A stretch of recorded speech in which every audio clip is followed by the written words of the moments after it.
like just starting off in the structure. I don't go to church like I'm supposed to. My grandma would still get on me about that, but I feel like this is a way of me giving my tithe, and this is my way of giving back to the world, and that's what's special to me.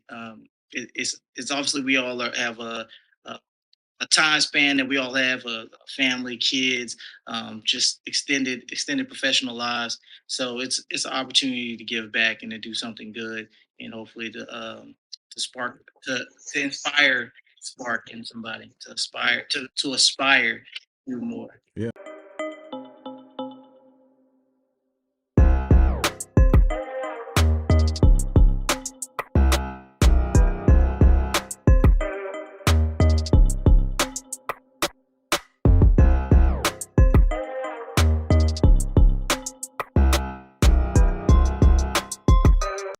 Yo, what's up, everybody? It's your boy Armand Lindsay coming back with another episode of Big Boss Talk the podcast. If you're looking at this, however you watching, whether it's podcast, Apple Podcast, Spotify, if you're on YouTube, you're on Instagram, as you can see, we got 4 guests. This has never been done on the podcast, so I'm pretty excited. Can't wait to see how it goes. We got some gentlemen that's doing some amazing things, man. The part of their organization, nonprofit that they got going on. Obviously, we're gonna dive into that, but we also gonna dive into a little bit of of their individual successes and things that they do on a day-to-day basis. But these guys were recommended, and I'm super glad that I was able to get everybody on the call. It's rare that we can get everybody in one spot on time and do things the right way. So I appreciate these guys for sure. We're gonna have some good dialogue, good conversation, and we're gonna get into it. But fellas, man, say what's up to the podcast. What's up? What's happening? And What's good, everybody? what's good? What's good? We love the energy already, man. So look, I usually do two truths and a lie, but we got 4 guests. I can't go through everybody's 2 truths and a lie or embarrassing moment. But what I will say, I got a couple of questions that I want to start off in the beginning, and hope I can get you guys' answer. So my first question is, how did whoever wants to answer, it doesn't matter, but how did y'all become friends slash partners? How did that even happen? Answer that one, Nico. I can speak on how we became friends, and Ryan can speak on how we became formed as an organization. But friends, we all went to James Island Charter High School. Shout out everybody from James Island. Shout out everybody from Charleston. You know, A43. You got the dog C's, good C's, not the other kind of C's. But we all grew up from Charleston. We all been friends really since I would say since I was I was 11. I've known all y'all 11, 10. And we all 30, 33 plus. So, you're looking at, 20 plus years of brotherhood right here. Man, that's crazy. I mean, that's super exciting to see that you guys stayed that close 20 something years and then be able to kind of join together and do something together, something major. Because you rarely see that, man. Like you rarely see the connections and the loyalty, the relationships, thrive through 20 something years. And I think that's super dope. So I appreciate you for answering that question. So now what I'm gonna do is I'm gonna go through everybody's information. So I got Dominique Gray, 33, business development, and Gulf hospitality, BS in hospitality management, certified club manager, and MBA 2024 from University of South Carolina. So I think he'll be graduating with his MBA in 2024. 10 plus years, so almost over a decade in just knowledge and information. Then we also have Rashaad Eric Lennen, 34, administrator slash enrichment specialist, before and aftercare director, basketball coach as well. BS Bachelor's of Science, I believe, well, BS Information Systems Engineering from Johnson C. Smith, and MBA from Strayer University, 8 years in education. Ryon Smalls is 33, commission officer captain slash attorney, BA History from USC Upstate, and Jurist Doctorate from Charlotte School of Law.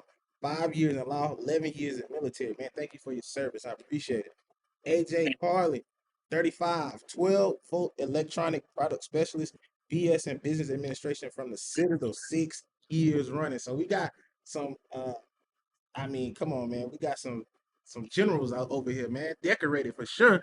You know what I'm saying? So shout out to the Black excellence we got on the screen. My next question is, what's the best advice that someone has given to you guys individually? We could take turns, whoever wants to start, but I just want to know, what's the best advice you've ever been given? I'll go. I think the best advice I ever got definitely came from my mom.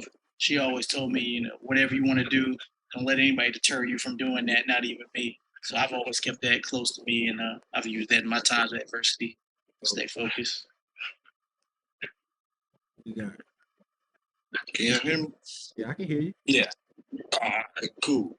Yeah, so my best advice actually comes from someone that a lot of people might not listen to, but I try to listen to everybody because I feel like everybody got something to say. But I got a friend named Cameron Bennett, and I've had some trials and tribulations in my life. And you know what he told me? He said, just look at it like this, coach. Can't nobody live the life that you live. Hmm. And that's just real as it gets for me. You know what I'm saying? Like, we all got stuff that we going through right now. We might be on this podcast, but we all dealing with something, whether it's an up or a down. You know what I'm saying? Yep. And we just gotta look at it like, yo, can't nobody do this like how I do this. Like your podcast, I know you feel like can't nobody do this like how I do this, and that's what I'm talking about with that. Word. I appreciate that. I like that. Good show. I guess I'll jump in. So, I mean, I feel like the best advice that was ever given to me or that I've heard in my lifespan is just pretty much straightforward is we all got the same 24 hours. What are you going to do in it? Mm-hmm. You know, you're going to work hard. You're going to be there. Like, you're going to keep driving. So that's kind of how I live every day. I just work hard every day as much as I possibly can because it's all we got. Keep it grinding. I guess they all hit on great points. I guess one of the best lessons of advice I got was actually from this character here on my shirt, which Wanza had plenty of hashtags or quotes he would say, but one that kind of resonates with me now as I get older in life is live life. Yeah. Wanza would always say that, and it's so simple. Live life. Yeah. Right. Really put that into any perspective. So I would have to say that now that I'm more mature. Live life in every aspect. You got like like AJ's talking about, you have to save 24 hours, right? Yep. Like if you're going to do it to your best ability. So live it up. Man, I appreciate that, man. I mean, the reason why I asked that question because I mean, through everybody's journey, I mean, through life, we all go through like ups and downs. And I try to remember like words that kind of help me go through. You know what I'm saying? I think every one of us had an opportunity where we're here based on the choices that we made. And I was thinking about this earlier. I'm like, man, life is nothing but a series of choices. Whether you make good choices or bad choices, it has led you up to the point where you are now. But the best piece of advice I would say that's ever been given to me, and I always like to tell people is like from my grandmother. Grandmother always say, listen, you got one mind, so use it. You know what I'm saying? Like, just because somebody else doing it don't mean you got to do it. And sometimes it means like going against the grain, going against like every bit of what everybody else is going this way, but in your right mind that this way ain't the right way for you. So you need to use it and pivot and go a different direction. Have y'all ever came into grips of a moment moment in your life where you was like faced with a decision like I gotta choose this way versus following? I know all of you guys are friends. I know all of you got different groups of friends outside of this group right here. So I would love for anybody or just one of you guys to talk about a chance or a moment in your life where you could have went this way, but you chose to go this way, and then what was the result of that change? But that's equal. Yeah, that's deep, but I ain't gonna lie, just go through my 2 cents out there because my 2 cents real quick. I like to be different, so everything I do is different. Out of everybody on this call, outside of you, Armand, I don't know where you went to school, if you went to school, whatever you choose is what you do. Yeah. But I went to North Carolina opposed to a lot of my friends that went to school in state. I just like to do things different. I like to do things my way. If my way is the same way that you like it, cool. Let's be buddies. Yeah. If not, cool. I'm cool with that. And I think that's why me and Wanza clicked so well because that's the type of person Wanza was. Like I would look at some of the stuff he would wear and be like, we can't do that tonight. Like not together. Like we just doing by ourselves. But tonight, and don't get me wrong, he gonna wear what he gonna wear, but I'm gonna say what I'm gonna say. But that would make the friendship so beautiful because I think that what makes the world so beautiful. We're all different. We all think different. We all should go and show that, so people can say, "Like, oh, that dude tripping," or "Shoot, I really ain't that bad to be yourself." Yeah, You know, that's what these kids need to know, is just to be themselves. Right. Whatever that is. For sure. I'll toss my little 2 cents on top of that. I got to give major shout outs to my mom, Sabrina Gray, raising me who I am. Because, like, she really for real, really put me in places to allow me to experience different things. So where I moved from LA to Charleston, South Carolina, and had to learn something totally new. But, like, I still maintain who I am. And like Shaw said, everybody on this phone call, like, I'm totally different than anybody on this phone call. But at the same time, still like relevant and still like we all one, if you will, in that kind of retrospect. I mean, even with my career, I work in golf. How many black people work in golf? I'm a certified club manager. I'm one of 7 in the whole world that have this designation, which is wild to think about. 2022 stuff. And I'm French. Oh yeah, we're black and French. Like Sean said, being who you are, like embrace who you are, like for real, like. And like I think Shaw or someone said earlier, like no one can do you like you. Yeah. Right. Cam said that to me. Yeah. So the quote that you got from so and like Shaw talked about, Wanza definitely beat at his own drum for sure. So man, they even these and a violin in it and a guitar. That's and listen, donated the trumpet to the church. I'm like, bro, what's going on? So I hear y'all talking about. I looked at the page and everything, and I hear y'all talk about Wanza, right? Can y'all explain to me who he was, and just the type of person he was, and what he kind of meant to you guys? Let me kick that off, fellas. I first met Wanza my 9th grade year, his 10th grade year in high school. We're in a Spanish class together, and like the Wanza that most people probably remember is like a 6'3", 6'4" brother. When I first met Wanza, we were about he probably like 5'4", something like that, or 6'5", something like that. And Wanza was just a very unique, energized person. Tried his hands at everything. Wanza was on the football team. Couldn't play football a lick. He tried out for basketball. He was tall. That could really go his way. He could swim. He could definitely swim. He could swim his behind that. But he was just that type of person, full of energy, and that's what I miss and love most about my brother. He whatever and genuine, truly genuine, loving and caring about anybody that he embraces. So that's definitely who I remember Wanza as, just a ball of energy and love. That's dope. I mean, I appreciate that. Like I said, I looked over everything and just kind of saw that y'all have missing brother. I guess he's gonna always be with you guys, and obviously you guys carry the legacy on. But definitely going to kind of get a touch and see, and explain to people what he meant to you guys. Obviously, you guys are from Charleston. I'm from Rock Hill, South Carolina, so I'm from the 803. Y'all say 864, 843. Oh, I'm trying to figure out. Nah, listen. He's saying y'all. Okay, yeah, we don't have to talk about that offline. Run the state, but nah, I'm from Rocky, South Carolina, man. I went to college in Greenville, South Carolina, and graduated. 4 years. I played football in college. Went to a small school, North Greenville University. Played with a lot of guys from Charleston. Obviously younger, but played with a lot of guys, and I just got love for the Charleston area. Obviously, there's a lot of history and a lot of food culture that's down there. So shout out to you guys. Moving on, I want to know from each one of you. I like to start from the beginning, right? Like, what did you guys want to be?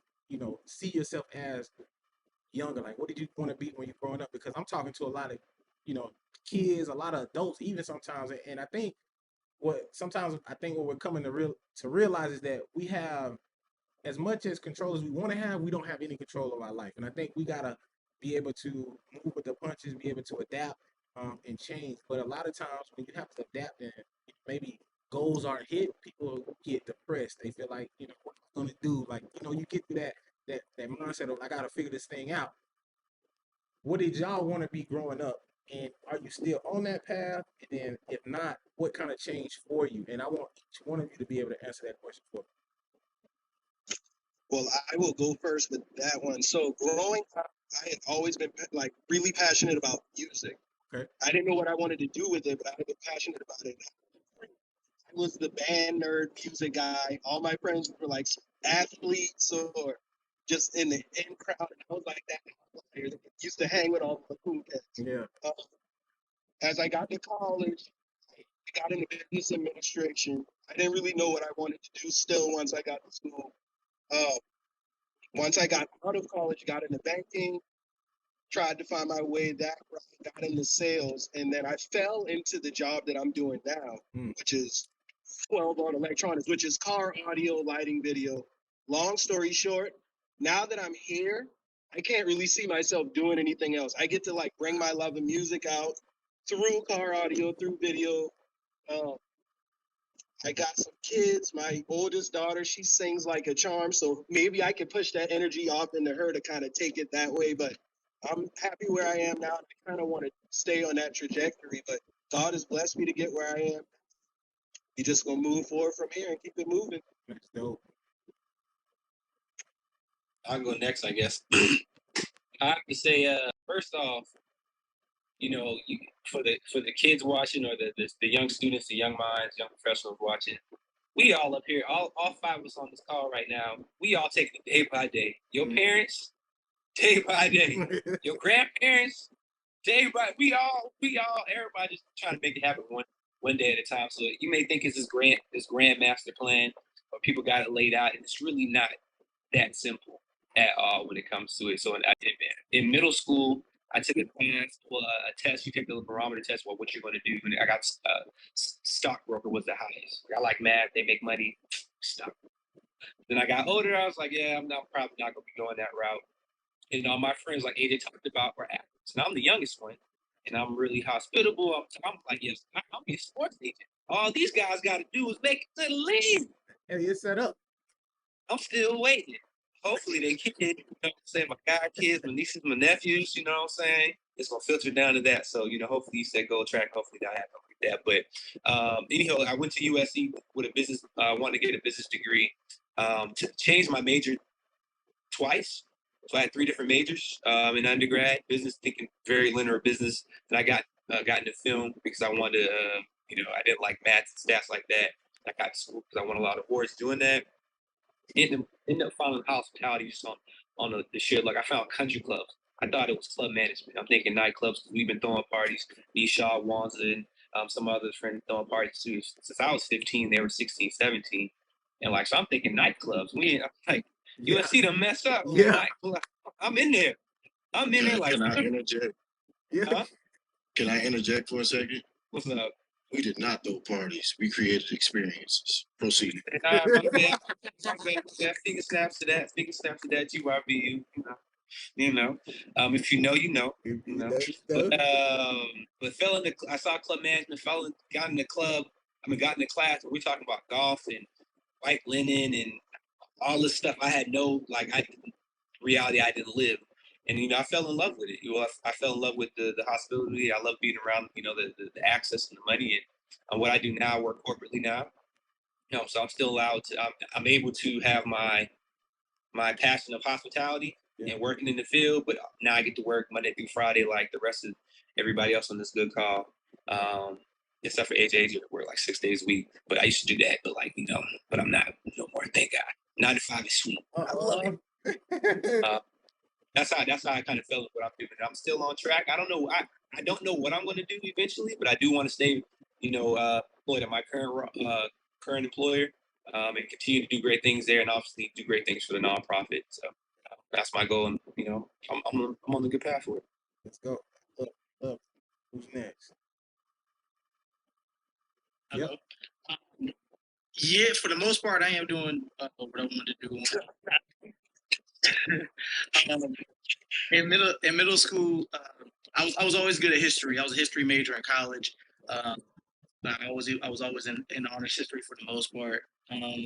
And so when I used to read about the founding fathers of America, Thurgood Marshall, people of that nature, just how Martin Luther King and Malcolm X, how they collaborated with attorneys and historians to make change. And so that's one of the things that always attracted me to law.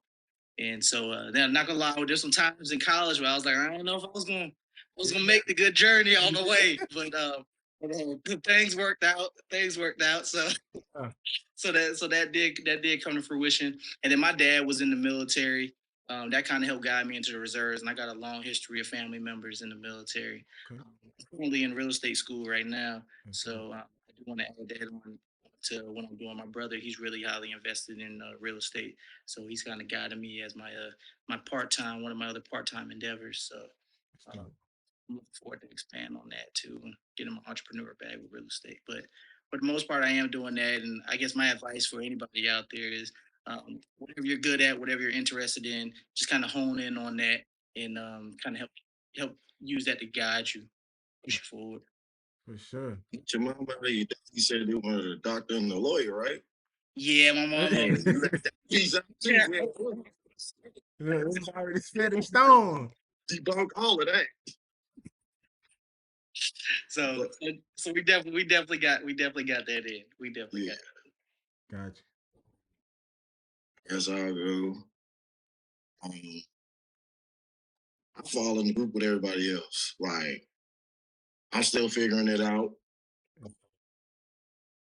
Growing up, I wanted to be a professional basketball player, but and be influential in some light. Okay. So a basketball coach, Okay. and I'm very influential in these young men's lives. So I would say doing what I wanted to do, just everything's perspective, right? Right. Yeah. I'm still a part of the game. Can I interject? Hey, if you would have told any of us when we were younger that number one Shaw would be a educator, Oh yeah, sure. A coach, yeah. Only time. Jesus. The way that these young minds look up to Rashaad is really dope to see. Like, it's dope to see that. Yeah. Honestly, so that was my interject. That was my energy. It's dope for me to see as well. Sometimes I go home at night and be like, boy, I did that. Like I said, though, I'm still figuring it out because it's a lot of nights where I go home and I say I can make a whole lot more money if I would have gone back into IT because I have that information systems engineering degree. Right. You know, but I mean, I'm big on callings, purpose, and all of that stuff. I don't got like no tarot cards or no crazy stuff like that. But, you know, like I just believe in certain stuff. I feel like when you give out good, some good got to come to you. Oh, yeah. And I'd be lying if I was to sit here and say I have reaping the benefits of my labor in more ways than one. Whether it's just students at Harvard reaching back out to me like, hey, coach, remember when you taught us how to build a computer? Talking about the parts in a computer. I never built a computer with you. You up there telling these people at Harvard that Coach Elder taught you how to build a computer. No, I did not. You told him. But at the end of the day, bro, is like I said, I'm still figuring it out. So I really can't answer that question because at the end of the day, like you said, choices, right? Mm-hmm. At some point, there's going to be a choice that has to be made because, I mean, I have a family. I have to provide for that family. As a Black man in America, I have paperwork and the know-how to do so.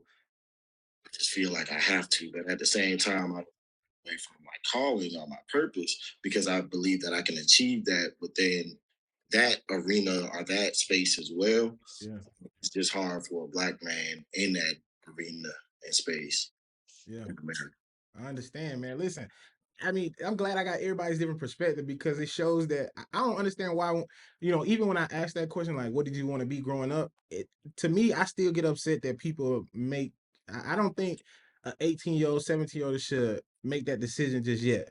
And I just think that for me personally, just because at 17, 18, I didn't know who I was. You know what I mean? Like, I didn't feel, you know, more like very secure in who I was. I didn't know that I could be the leader that I am. I didn't know that I could step away from the boundaries or the group of people that I was rolling with and be able to stand on my own. I didn't, you know what I'm saying? Like I didn't know that at first, but then once you are put in a situation where you are alone and you do have to, kind of speak up for yourself, you got to do things for yourself and really stand on something. I was able to do that, but I do want people to understand, like, I don't think there's a box. I think we should be able to do any and everything that we want to. Like, I don't think, you should be labeled to one career or one thing. Like, you should be able to dibble and dabble in everything. And just like all of you said, figure it out one day at a time. You know what I'm saying? As long as the responsibilities are being taken care of, like we keeping the main thing, meaning like, all right, we got bills we paying, we got kids we got to look after. Cool. But then let's figure out what we enjoy, what we like. And I think Rashaad hit on a good point as far as like callings. I'm a huge believer in callings and purpose as well. I think where I get caught up at is, what if the calling and purpose ain't giving me the dividends that I want? You know what I'm saying? Because Yeah. we all got a lifestyle that we want to live, we got a lifestyle that we want to maintain. But it's one thing to be doing something, calling and purpose, but then not getting the adequate amount paid for it. It's like, hold on, man. I might need to go back into IT. I might need to do X, Y, and Z. But I think that's where faith comes in. If you guys are, whoever I'm talking to, like if you're a believer, whoever you believe in, like faith comes in at that point. And I think just when you do operate in a calling, I'm pretty sure there's nights when maybe you guys come home and just be like, it's worth it. Like a moment, an event happened where, all right, it's worth it. To keep going forward, to keep going, clocking back in, keep coaching those kids. Like, it's going to be worth it at some point. And I think as we keep moving, the dividends will come. And then I think that's where you could trade off. What I'm saying? Like the trade off kind of happens in that peninsula. So I appreciate that perspective. I have to say, like, I think all of us can agree that, somebody who really embodied everything that you just talked about was Taiwan's. Mm. And something that Miss Felicia's mother, who's a survivor, told us, she's like, God gave Taiwan 25 years on this earth, and that's why he tried everything. Like, literally, Wanza in everything. You call him Monday, obviously he had his barbering, what he was doing, but he's a music producer on Monday. That's crazy. He moved to New York to go to law school. Yeah. Wednesday he go to Florida to do music producing. Thursday he's gonna be an accountant, and then Friday he's something else. So like every day just Friday he in a different country with some beautiful women. Money in it. Oh yeah. So it was. But he definitely dabbled in literally everything. Yeah. Wanza was, I would have to say, I think we can agree that he wasn't successful in everything. Mm-hmm. For sure, right? But he dang sure gave it his 125%. Right. Literally everything But he did. That's all I usually tell kids, you miss every shot that you don't take. If you ever come to a basketball game or watch me coach, you'll see me blowing my lid on defense because you better give me my effort. Defense ain't nothing but trying. Yeah. You better give me that. Offensively, you might put up a shot that, boy, listen, we need to pray for that before you even it left your hand. But I'm gonna encourage you there more so because we can work on that. But your effort, yeah, you can't. What you like, cause man, take every shot, man. You're gonna miss every one you don't take. I can guarantee you that. Yeah. And that's not for y'all to swim in them little girls' DMs and nothing like that. He's strictly talking like, please don't go in them DMs. Don't do that. Don't do that. Stay away from the DMs. Stay away, man. Stay away, man.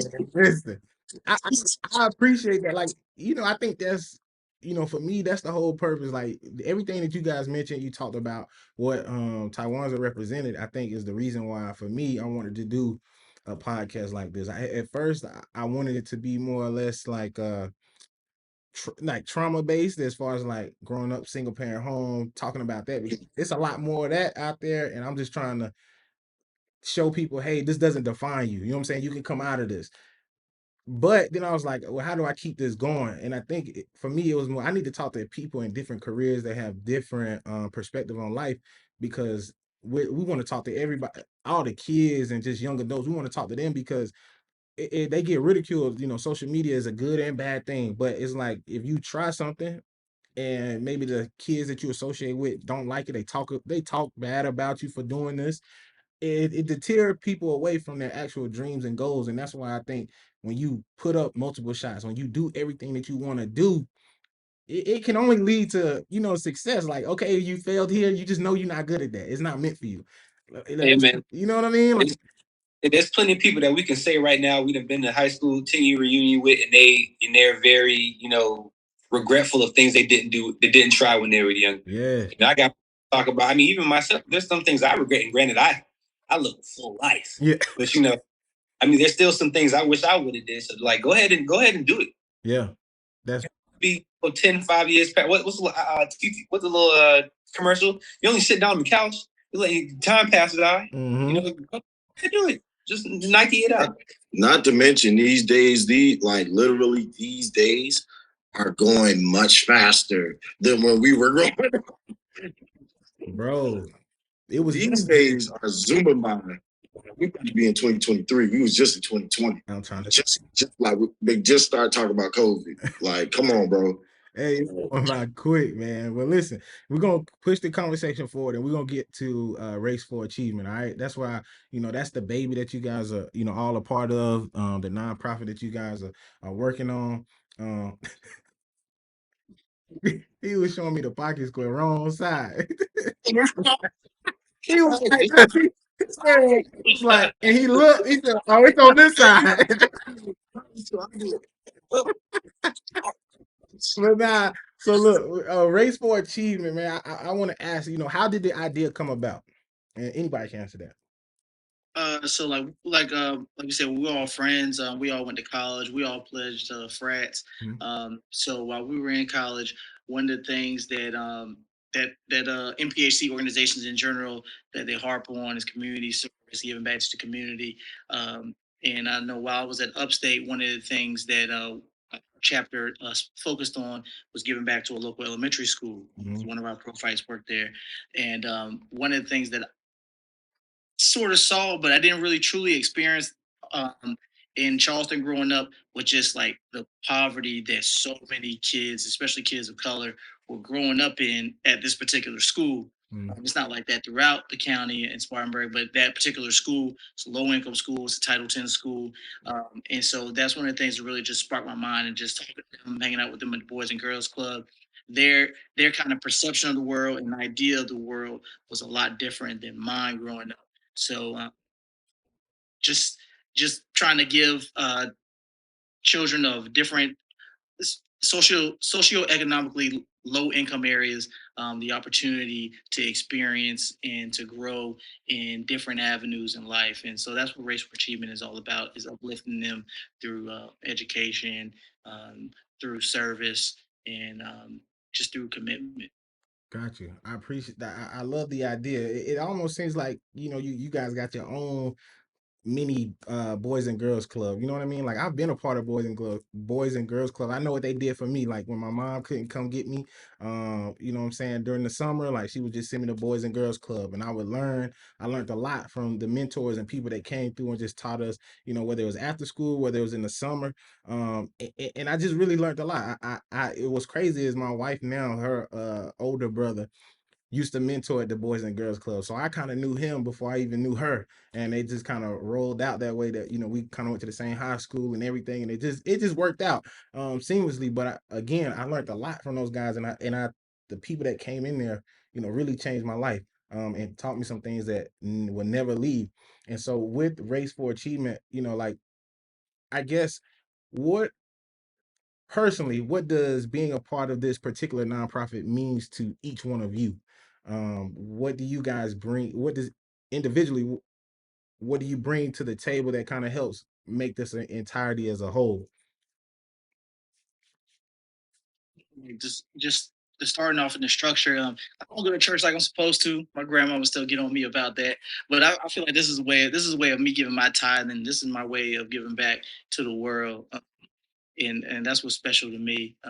It's obviously we all have a a time span that we all have, a family, kids, just extended professional lives. So it's an opportunity to give back and to do something good, and hopefully to spark to inspire spark in somebody to aspire to do more. Yeah. What about everybody else? Like, what was your kind of main reason of wanting to be a part of something like this? Obviously, y'all brothers, and if a brother come to you with an idea, you're gonna be like, if it's good, we in it. But like, what do you guys hope to get out of being a part of this nonprofit, or for Race for Achievement? Initially, when I had joined up for it, prior to the stuff with the Emmanuel 9, when Ryon had reached out, it was, and I'm sure a lot of these guys will agree, it was just our way to give back to where we came from here in Charleston. But all of our brothers that we hang out with are between Charlotte, Nico's down in Florida. And so everybody's kind of spread out. So that was kind of the way for all of us to kind of pull some money together, give a scholarship back home. Yeah. Emmanuel 9 stuff happened.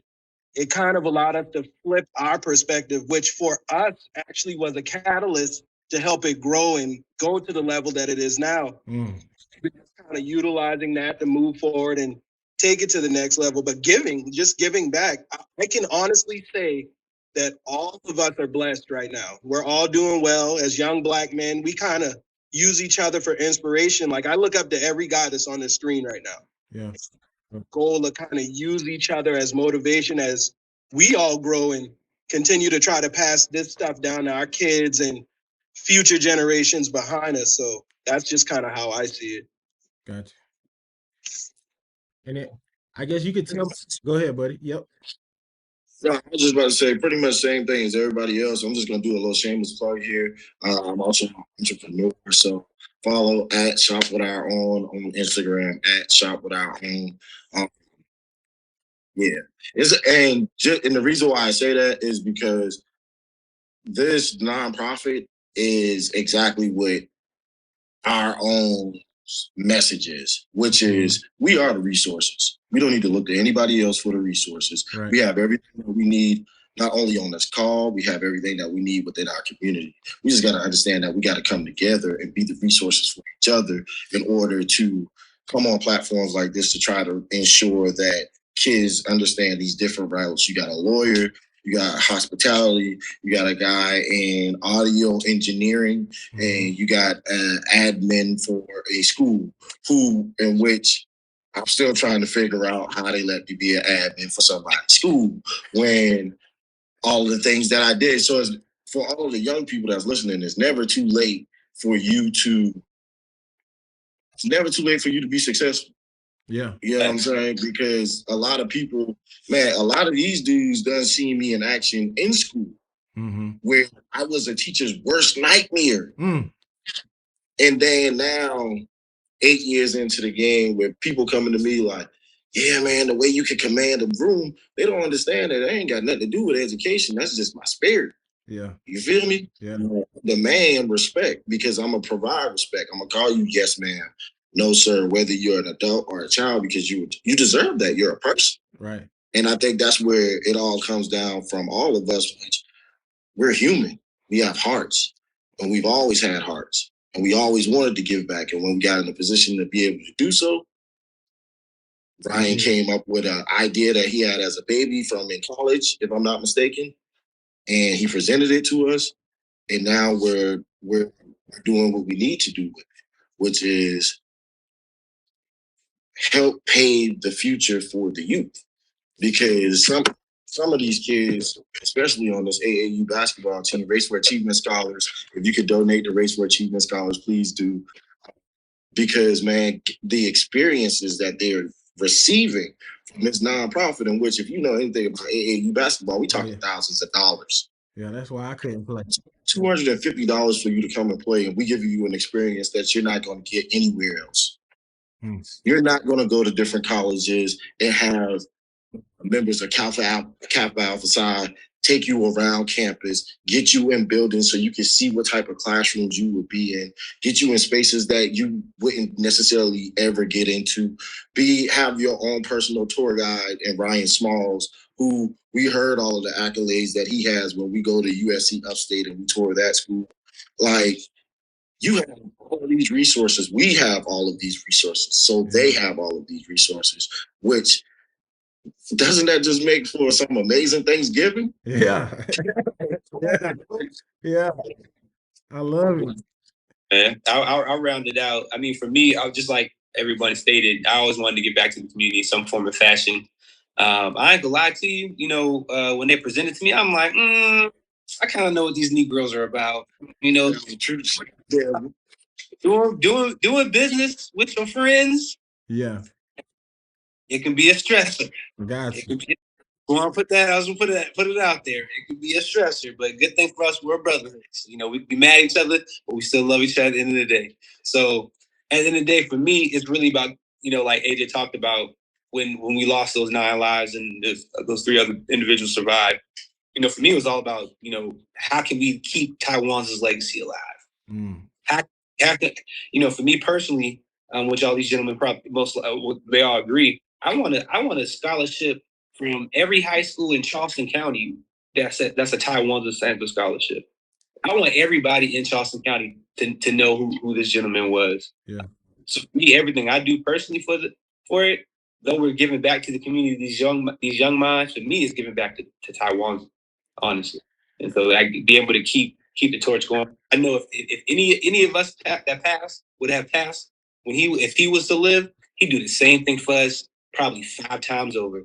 Yeah, that's dope, man. I think that's the most important thing about being a part of a team. Like everybody got individual reasons on why they want to do it, but the common goal is the same. You know what I'm saying? Is to give back or win championships. Like no matter what brings you to the team, the main thing is gonna always be the main thing, and that's giving back within this organization. I think it's huge because it's not only men doing this, it's for Black men giving back, which is, for a lot of flack that we get, whether it's social media, offline, whatever the case may be, the things that people say about Black men, there are Black men that are big factors in communities and that do a lot of things for the young minds and for people to be propped up, in the right position, to be able to see different things that they would not see if they were not a part of this, nonprofit organization or be a part of the events that you guys have. And I looked online, you guys have obviously the events is, Race for Wanza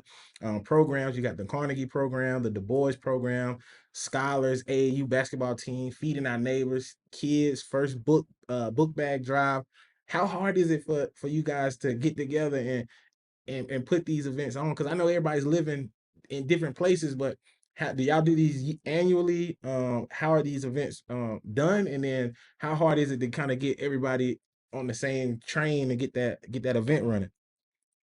As directors, I'm gonna say straight off the fact, I like to say we are supported by some incredible individuals that help us things that we do. It's full Black. We are supported by some very fabulous and very powerful Black women and some other individuals. Just don't let it just be like it's more than just us. That's Race for Achievement. Honestly, it may be co-founders, but it's more that prop us up, like you spoke about. So I'll let whoever want to take away from there. Yeah, no, I was just about to say it's more than just us 4. It's a whole team behind us, and some of us take on some of those events. Some of us head up others.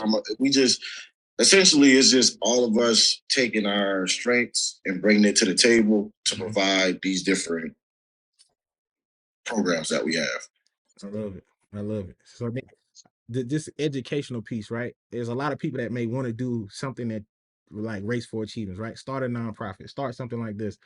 I want to kind of give them some tidbits on ways, maybe how they can start their own. Like could one of you guys go into the process of how do you start a nonprofit? What do you need to start a nonprofit? Because there's people that want to give back, maybe want to be a part of Race for Achievement, and just want to be able to help out in many ways as possible. But I just want to kind of start off in the beginning, like how do we start a nonprofit? What do you need to get that going?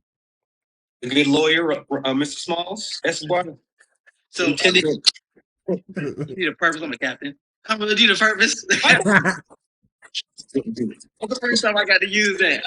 Jesus. So you just need a purpose. You need a target area. What is it that you want to serve? Whether it's creating a scholarship in memory of somebody, whether it's you want to give back to the elderly, to the low income. It just figure out what you want to do, create a purpose, create a mission statement, create your objectives.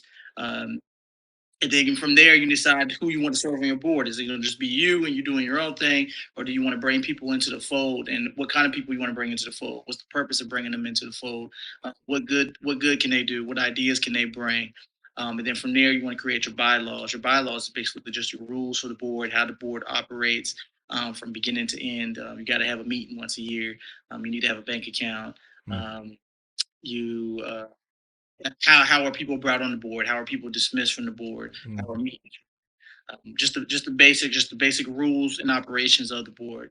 And then from there, if you want to file your organization with your state and become an actual nonprofit organization, you can do that. Certain states, you got to get a charity license. And then as far as being a true nonprofit in the sense of being able to retain people's money, and you want to go through the IRS and get your 501c3. Okay. So you can do all that. You can do all that yourself. You can do all that by hiring an attorney. There are different LegalZoom. LegalZoom can help you get registered with the state. Help you get your 501c3.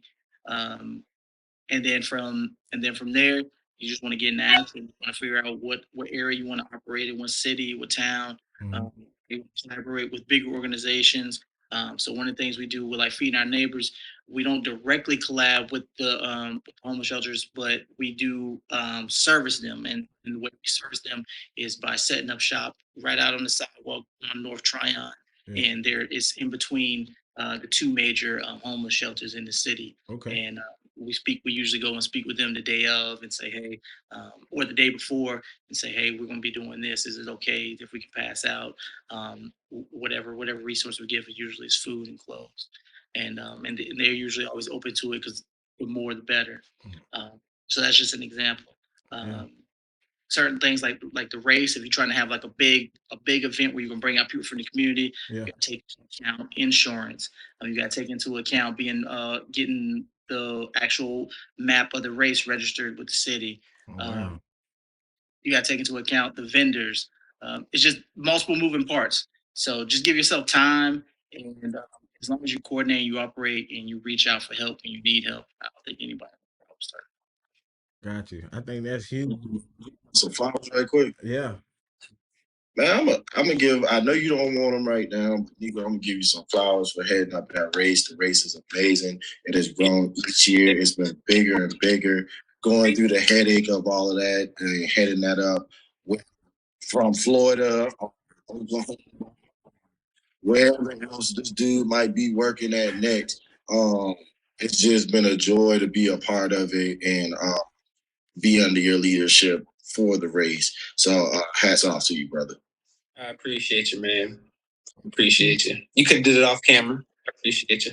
No, I'd rather do it on camera so I can play it back when I talk junk to you later. There you go. There you go. That's dope. Well, I appreciate that. I mean, giving us kind of the rundown, because I know there's people that want to start nonprofits, but sometimes they get you can get scared by having like thinking too big versus like just break it piece by piece. You know what I'm saying? Like start off small, handle this, then go to the next step versus thinking about something that's like super large. Like I know that can kind of scare some people. So that's pretty dope and pretty great. And so how do you guys try to stay relevant in kids' lives? I know you guys do a lot with the young minds and kids, and I know right now social media is an attention grabber where even for myself, like I look at the podcast, like I'm not talking about relationships, I'm not talking about drama, I'm not feeding into that. I'm just kind of staying in my lane, running my race. But it's like how I always got to think of creative ways to make sure that I'm drawn to my target audience that I want to target to. So I want to know, how do you guys kind of stay relevant? Is it just through the events, or do you guys kind of mentor some youngins, some people that you might have just come in contact with, and they might ask you a question every now and again, or things of that nature? So I just want to know, how do you guys stay relevant, within the kids' lives? Sure. Well, just for example, now I'm at a new school as an administrator. one of the scholars from the initial team, Tate Wheeler. He's a senior in high school now, doesn't play basketball for his school. Uh, just kind of got away from it, but he was like, Coach, I want to come back and work out with the guys. You know, like they always stay in contact because that's the type of relationship that I have with the guys. Is where you wanna talk to coach. And coach wanna talk to you. Yeah. You know what you got going on. And not only that, like it's really just small things. Like they'll say, Coach Smalls, what's up with Coach Smalls? I know he a lawyer and stuff. Da, da, da, da. So like we stay relevant in their lives because of the impact that we have in their lives. Because like I said, we take trips with them, so we get to spend real time with them, like time within the van, going to the games and talking about like what's going on or what's not going on. We've had heat checks with them where we kind of see like what's going on, especially during the pandemic, because we were all dealing with the pandemic for a first time. We had a conversation about that, about like, how do you guys feel about the pandemic, and gave them like little pointers, even though we hadn't experienced it, but they kind of consider us the OGs or whatever, which I feel like I'm still kind of young and kicking, but they like, shoot, Coach, you the OG. And I'm like, dang, I'm the OG. I gotta take that one as a lesson because as a black man, shoot, hey, even next day is a blessing, So man, we stay relevant in many different ways. Like it's not only them calling back to talk about basketball. Right. These kids are a part of these events as well. Right. They go and service the community. They go and service different people around, so they're invested as well, because we're instilling something in them as far as, listen, no matter what you do, always give back. Yeah. No matter what you do, always give back. Like I said, I have kids that don't even play for the scholars anymore, but they still want to go and be a part of feeding our neighbors. That's dope. And come back to the school to talk to the young guys that might be on the same path as them, or the same path that they were on before they started making the right choices.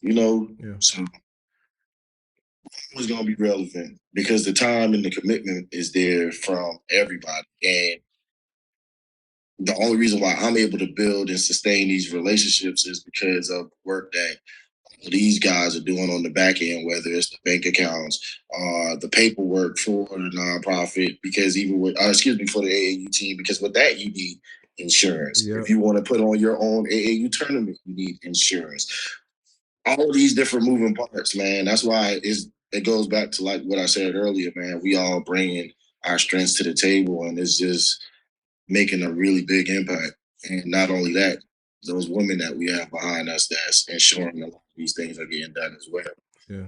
Like I'm talking driving clothes from Charleston to North Carolina to ensure that we have clothes for feeding our neighbors type of deal, like stepping in for events for us, etc. So hats off to them. Again, I apologize. Start rambling. Nah, you good, man. You guys got the grinders. I mean, it just shows me that race for achievement, that how remarkable it is, and what you guys stand for is even more remarkable because of all the moving parts, all of the different people that you have running behind you, like the backbone, and just being able to bring each and everyone's strength. I wish a lot of people could see you guys, and you know what I'm saying, like not just in Charleston, not just in Charlotte, but I'm out here in Houston, Texas. Like I think it'll be cool to see people, nonprofits kind of look at other nonprofits and be like, okay, what's their structure like? How are they getting things done? And just be able to bounce things off of one another and just create more and bigger success between nonprofits and organizations that give back. AAU teams is huge. Like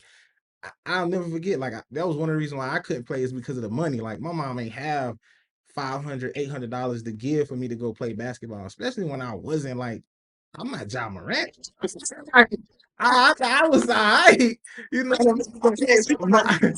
Mom Dukes was like, I'm not paying $800 for you to go out here and ride the pine. So, I did a little high school basketball. I always made the team in high school. That was free. So we was good there. But I mean, just like I said, the work that you guys are able to do And the backbone, your supporters is amazing. And I appreciate you guys for your time. We kind of run down. It's about to be 8 o'clock my way, 9 o'clock wherever you guys are. But I want to say thank you. I appreciate your time. I appreciate you guys coming together and just being able to chop it up with me, and me being able to get a more bigger and better perspective on Race for Achievements. And for me, I want to be a huge supporter as far as like if you guys got events, anything going on, like I want to make sure I follow the page. Anything y'all got going on, I want to be able to share.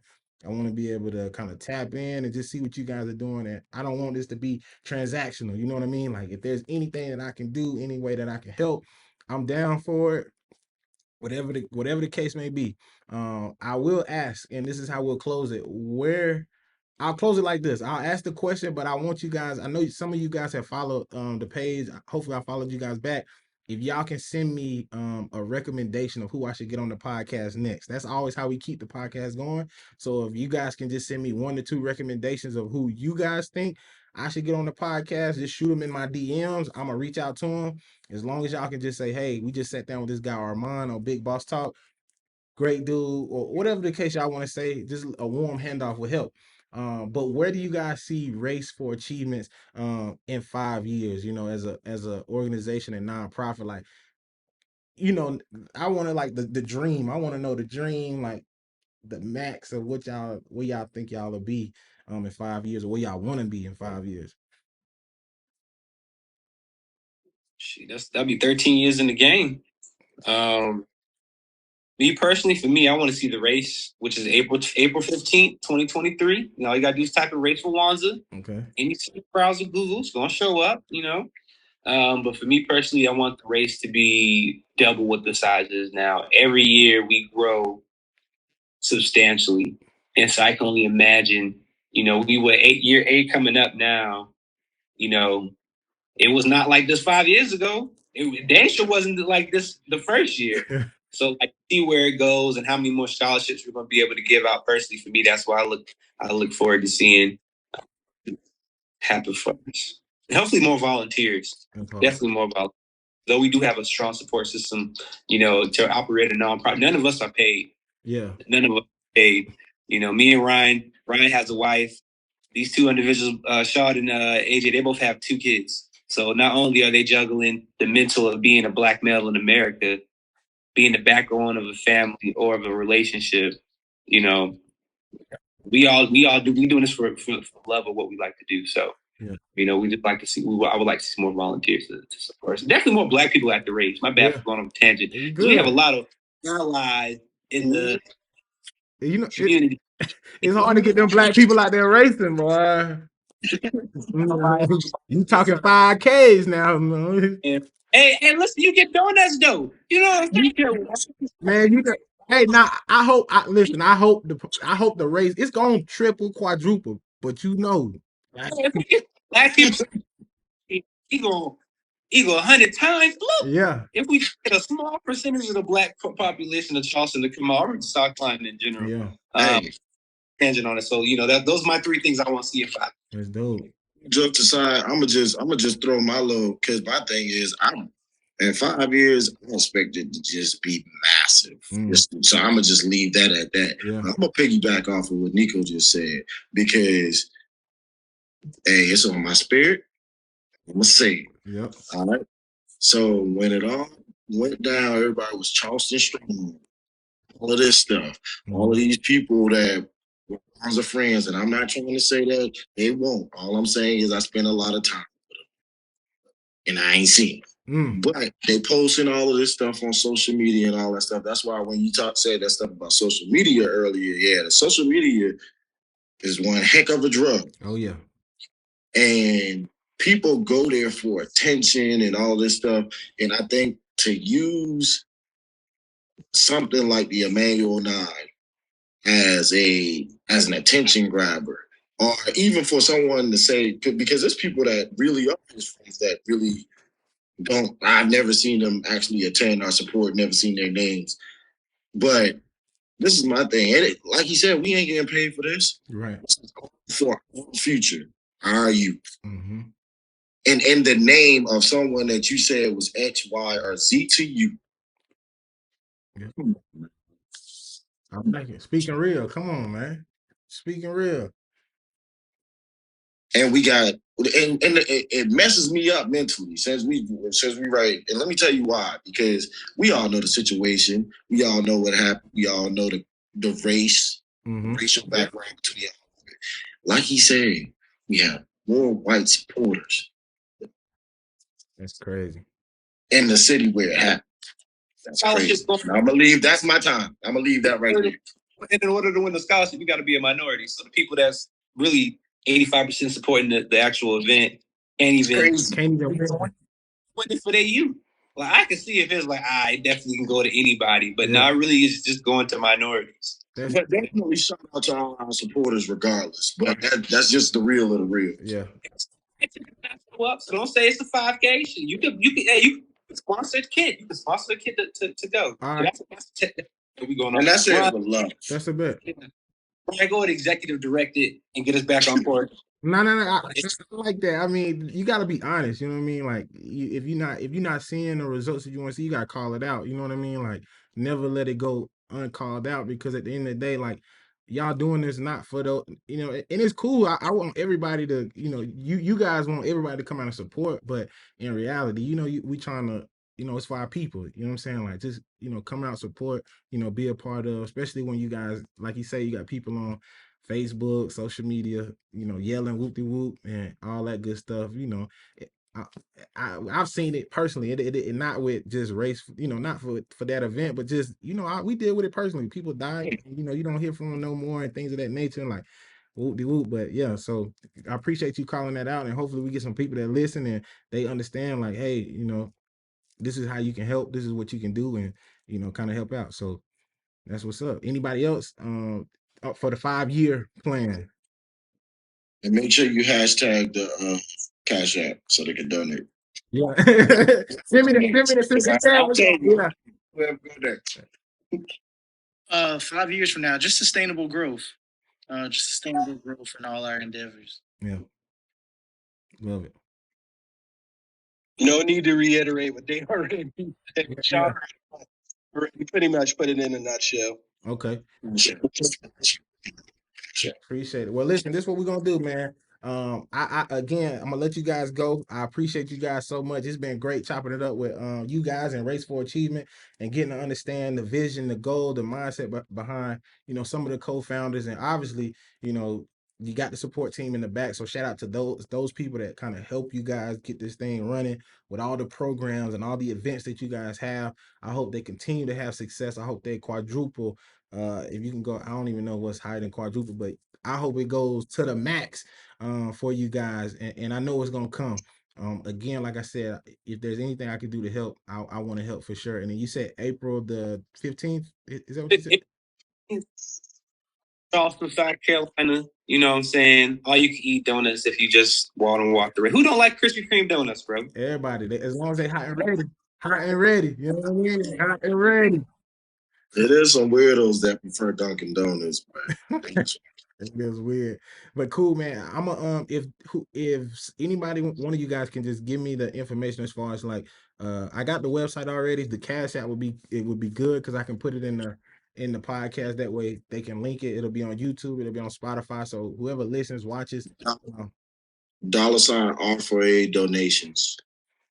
You send that to me, please, in the email. If you can send that to me, that way I can have it. But I'm gonna let you guys go. All right. I appreciate y'all. Y'all have been, man, y'all been super dope. I hope y'all had fun. And again, I appreciate you. Appreciate you, man. Yeah. Appreciate the opportunity. Anytime. Big boss talk. Yeah. Guy right there. Yeah. See you.